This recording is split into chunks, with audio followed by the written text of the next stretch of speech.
بسم الله الرحمن الرحيم يسبح لله ما في السماوات وما في الأرض الملك القدوس العزيز الحكيم هو الذي بعث في الأميين رسولا منهم يتلو عليهم آياته ويزكيهم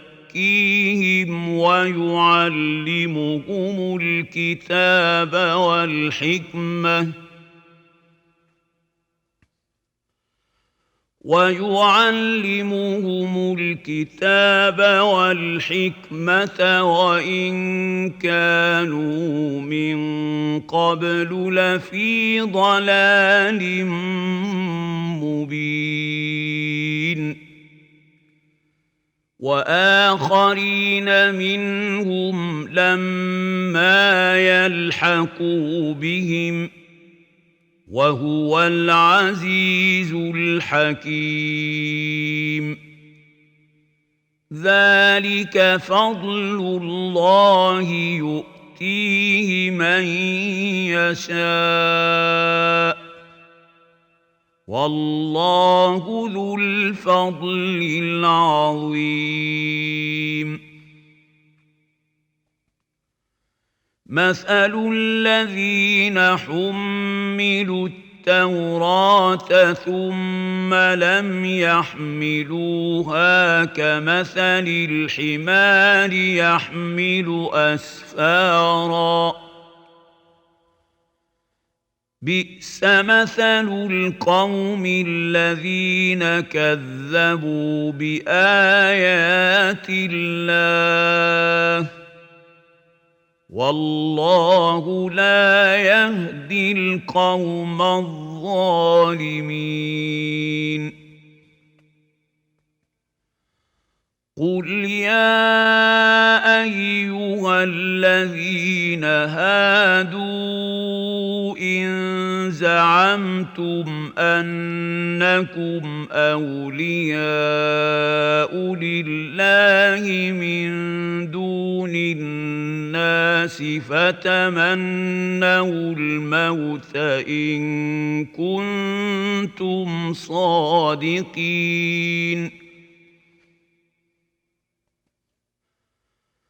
ولا يتمنونه أبدا بما قدمت أيديهم والله عليم بالظالمين قل إن الموت الذي تفرون منه فإنه ملاقيكم ثم تردون إلى عالم الغيب والشهادة فينبئكم بما كنتم تعملون يا أيها الذين آمنوا إذا نودي للصلاة من يوم الجمعة فاسعوا إلى ذكر الله وذروا البيع ذلكم خير لكم إن كنتم تعلمون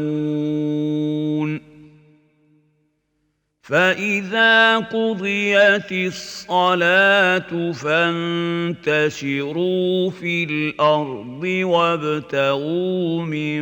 فضل الله واذكروا الله كثيرا لعلكم تفلحون وإذا رأوا تجارة أو لهوا انفضوا إليها وتركوك قائما قل ما عند الله خير من اللهو ومن التجارة والله خير الرازقين صدق الله العظيم.